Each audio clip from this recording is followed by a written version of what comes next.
Hello friends, welcome to defence matrix. तो ये चीज़ हम जानते हैं कि इंडियन एयरफोर्स को अभी तक तेजस मार्क 1A एयरक्राफ्ट नहीं मिले हैं। और अभी बीच में इसको लेकर जो रिपोर्ट आ रही थी उसमें ये कहा जा रहा था कि जो 41st तेजस मार्क 1A से उत्तम रडार लगकर आना था वो भी अब नहीं आएगा। सीधे सीधे जो इजरायली रडार और एवियोनिक सिस्टम है उसके साथ ही ये प्लेटफॉर्म डिलीवर किए जाएंगे। तो अभी एक और अपडेट निकलकर सामने आ रहा है तेजस मार्क 1A को लेकर, जहां पर द टाइम्स ऑफ इंडिया को इंटरव्यू देते हुए HAL CMD द्वारा कुछ इंपॉर्टेंट मुद्दों को सामने रखा गया है। तो तेजस मार्क 1A को पहली बार जो नासिक प्रोडक्शन लाइन से रोल आउट किया जाना है वो इस महीने के एंड तक हो जाएगा, जो कि एक्चुअली एक अच्छी न्यूज़ है। ये बात हम आपको बता दें कि जो नासिक डिवीज़न में HAL तेजस मार्क 1A की प्रोडक्शन लाइन खोली गई है, ये इस प्लेटफॉर्म की तीसरी प्रोडक्शन लाइन है। तो जो प्रोडक्शन रेट है इन तीनों प्रोडक्शन लाइन से जब फुल स्केल पे चलेगा तो आपको एटलीस्ट 24 एयरक्राफ्ट पर ईयर का मिलेगा, जो कि यहाँ पर गोल रखा गया है ताकि इन एयरक्राफ्ट को टाइमली डिलीवर किया जा सके। तो हर एक प्रोडक्शन लाइन से 8 एयरक्राफ्ट यानी कि 8 एयरक्राफ्ट पर ईयर प्रोड्यूस किए जाएंगे।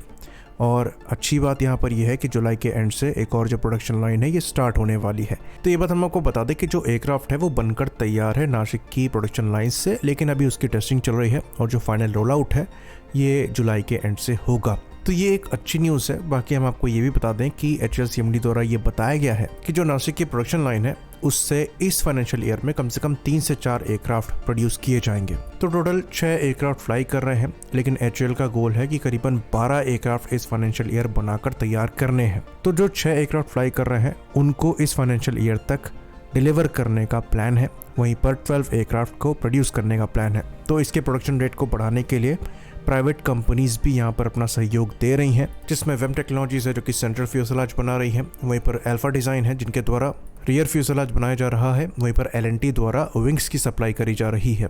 बाकी जनरल इलेक्ट्रिक की साइड से भी चीज़ें सॉर्ट होती हुई नज़र आ रही हैं। एक इंजन पहले ही डिलीवर कर दिया गया है, वहीं पर दूसरा इंजन इस महीने डिलीवर हो जाएगा। तो GE की भी यहाँ पर कोशिश है कि जो इंजन प्रोडक्शन रेट है उसको बढ़ाया जाए और करीबन 24 इंजन पर ईयर का प्रोडक्शन रेट वो यहाँ पर अचीव करना चाह रहे हैं। तो एक तरीके से एयरक्राफ्ट का जो प्रोडक्शन है ये सॉर्ट होता हुआ नजर आ रहा है, जिसकी वजह से एक स्टेबल डिलीवरी शेड्यूल यहाँ पर एक्सपेक्ट किया जा सकता है। इवन जो उत्तम रडार को और इंडिजिनस इलेक्ट्रॉनिक वॉरफेयर स्वीट को ना लगाने का किया जा सकता है वो इसी लाइन के अंतर्गत है, जहाँ पर कोशिश है समय पर ये एयरक्राफ्ट डिलीवर करने की। तो इस पर और ज़्यादा विस्तार से HAL CMD ने बात करी और बताया कि शुरुआत में जो 40 एयरक्राफ्ट हैं इनके लिए इजराइल से पहले ही एवियोनिक्स, जो कि रडार को इंक्लूड करते हैं और EW सिस्टम को इंक्लूड करते हैं, इजराइल से ऑर्डर कर लिए गए थे।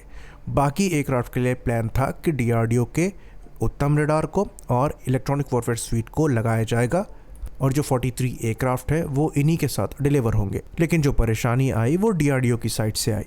तो HAL CMD ने ये चीज़ क्लियरली बताई कि पिछले 3 साल से मल्टीपल मीटिंग्स DRDO के ऑफिशियल्स द्वारा HAL की चल रही हैं। इवन इंडियन एयरफोर्स भी इस मामले में इन्वॉल्व थी, जिसके अंतर्गत उत्तम रडार और इंडिजिनस EW स्वीट को लगाकर सर्टिफाई करने पर काम किया जा रहा था।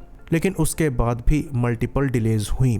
उसके बाद DRDO हेडक्वार्टर ने क्लियरली HAL को बताया, वो भी फरवरी 2024 में, कि अगर इस साल के एंड तक आपका उत्तम रडार और जो इंडिजिनस इलेक्ट्रॉनिक वॉरफेयर स्वीट है वो इंटीग्रेट होकर सर्टिफाई नहीं होता है तो आप अपने ओरिजिनल प्लान के साथ आगे बढ़ सकते हैं, जिसके अंतर्गत इजरायली एवियोनिक्स लगने थे। तो दिसंबर 2024 की टाइमलाइन तो पास हो गई, लेकिन फिर भी HAL ने मार्च 2025 तक वेट किया, लेकिन तब भी सर्टिफिकेशन नहीं हो पाया। उसके बाद HAL ने डिसाइड किया कि जो बाकी बचे एयरक्राफ्ट है उसके साथ हम इजरायली एवियोनिक्स के साथ ही आगे बढ़ेंगे, क्योंकि जो रिस्क है ये पूरा HAL का था। एयरक्राफ्ट को समय पर डिलीवर करने का जो प्रेशर है ये HAL पर ही है और HAL ने DRDO को काफ़ी मौका भी दिया है। तो ये चीज़ हमने उस समय भी कही थी कि इसमें HAL का कोई फॉल्ट नहीं है। बाकी HAL की कोशिश ये है कि 2026-2027 तक, यानी कि अगले फाइनेंशियल ईयर तक कोशिश करी जाएगी जो प्रोडक्शन रेट है उसको पुश करके 30 एयरक्राफ्ट पर ईयर का करने की। खैर ये HAL का गोल है, कोई टाइमलाइन नहीं है। तो ये बात रही तेजस मार्क 1A के प्रोडक्शन को लेकर, जहाँ पर कुछ पॉजिटिव न्यूज़ भी हैं और कुछ नेगेटिव भी हैं। उत्तम 41st एयरक्राफ्ट से लगकर नहीं आएगा, ये एक नेगेटिव न्यूज़ है, लेकिन तेजस का जो प्रोडक्शन है ये ट्रैक पर आ रहा है, एक पॉजिटिव न्यूज़ है। अब सवाल ये है कि जब सब कुछ सही चल रहा है तो एयरक्राफ्ट डिलीवर क्यों नहीं हुए? उस चीज़ को भी यहाँ पर HAL CMD द्वारा एड्रेस करा गया है। तो अभी अगस्त के स्टार्ट में HAL को तेजस मार्क 1A से अस्त्र मिसाइल इंटीग्रेट करके फायर करनी है।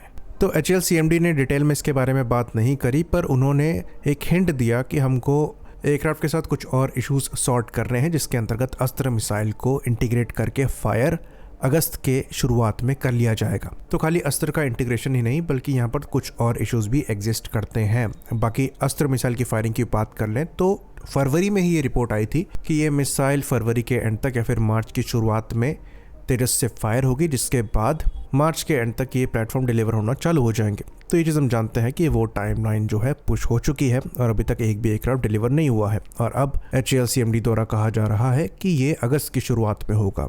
तो डेफिनेटली HAL यहाँ पर कोई दूध का धुला नहीं है, HAL की साइड से भी यहाँ पर डिलेज हो रही हैं। तो ये इशू भी कॉल आउट करना ज़रूरी है। आप बार बार एयरक्राफ्ट में हो रही डिले को लेकर जनरल इलेक्ट्रिक पर सारा ब्लेम डाल देते हैं कि इंजन नहीं मिले इसलिए यहाँ पर डिले हो रही है, लेकिन अभी तक आपके इंपॉर्टेंट इंटीग्रेशन पेंडिंग है। अगर आपको इंजन मिल भी जाता तो आप एयरक्राफ्ट डिलीवर कैसे करते, क्योंकि चीज़ें आपने इंटीग्रेट करी ही नहीं है। अस्त्र मिसाइल एयरक्राफ्ट के basic air to air package का पार्ट है। ऐसा नहीं है कि ये कोई सेकेंडरी मिसाइल है या फिर आपके पास मिसाइल अवेलेबल नहीं है इंटीग्रेट करने के लिए। मिसाइल भी अवेलेबल है, ये प्राइमरी वेपन है, लेकिन अभी तक आप इसको इंटीग्रेट नहीं कर पाए हैं। इससे पहले जो इजरायली एवियोनिक्स है उनको इंटीग्रेट करने में इशू आ रहा था, जिसकी वजह से समय यहाँ पर खिंचा। तो जो IAF चीफ की फ्रस्ट्रेशन थी वो जायज़ है। आपने तेजस मार्क 1A एरो इंडिया में डिस्प्ले तो कर दिया, लेकिन क्या वो एक्चुअल में तेजस मार्क 1A था? क्योंकि आपने जो चीज़ें प्रॉमिस करी थी वो उस समय उस एयरक्राफ्ट से इंटीग्रेट नहीं हुई थी, वो अभी भी चल रही हैं। तो अभी ट्विटर पर इसी चीज़ को लेकर हमारी बहस हुई थी, जहाँ पर एक आर्ग्यूमेंट आ रहा था कि इंडियन एयरफोर्स को ये प्लेटफॉर्म ले लेने चाहिए थे, बाकी इंटीग्रेशन होता रहता। तो Indian air force basic weapon package के साथ ही प्लेटफॉर्म को लेगी, खाली एयरक्राफ्ट उड़ाने के लिए वो नहीं लेंगे। तो आपको बेसिक एयर टू एयर और air to ground capability provide करानी पड़ेगी। बाकी जो काउंटर आर्ग्यूमेंट ये आता है कि इंडियन एयरफोर्स ने रफाल तो ले लिए, तो रफाल का basic air to air package available है। बाकी मीटियोर मिसाइल का इंटीग्रेशन भी रफाल से डेसॉन ने करके दे दिया। अब मिसाइल डिलीवर हुई है या नहीं हुई है ये MBDA का सरदर्द है। डेसॉन ने अपनी तरफ से आपको प्लेटफॉर्म प्रोवाइड कराया है। तो हर चीज़ में HAL को डिफेंड करना भी सही नहीं है, यहाँ पर सबकी गलतियाँ हैं। IAF चीफ ने खुद इंडियन एयरफोर्स की गलतियाँ मानी है, वहीं पर DRDO की भी मिस्टेक है, उत्तम रडार नहीं लग पा रहा है। HAL की भी गलती है कि वो समय पर इंटीग्रेट नहीं कर पा रहे हैं। और अगर टाइमलाइन HAL खुद दे रहा है कि हम इतने समय पर आपको एयरक्राफ्ट दे देंगे और फिर नहीं दे पा रहे हैं, तो इसमें आप ही ब्लेम किए जाएंगे। दूसरे को आप एज अ शील्ड यूज़ नहीं कर सकते। तो आपको अपनी कमियों को ओन करना पड़ेगा और उनको सही करना पड़ेगा। परेशानी यहाँ पर यह है कि अभी भी काफ़ी ऑप्टिमिस्टिक होकर टाइमलाइंस दी जाती हैं, रियलिस्टिक होकर नहीं। इसलिए शायद इंडियन एयरफोर्स चाहती है कि जो AMCA प्रोग्राम है उससे HAL को दूर रखा जाए। तो बहुत ज़रूरी है कि ये गवर्नमेंट ऑर्गेनाइजेशन रियलिस्टिक होकर चीज़ों को हैंडल करें। ऐसे प्रोजेक्ट्स में समय लगता है, ये कोई बड़ी बात नहीं है, लेकिन आपको टाइमलाइन भी उसी के हिसाब से देनी चाहिए। आई होप इन्फॉर्मेशन यहाँ पर क्लियर रही हो। इसी बात पर इस वीडियो को हम ख़त्म करेंगे। लाइक करिए, सब्सक्राइब करिए। जय हिंद।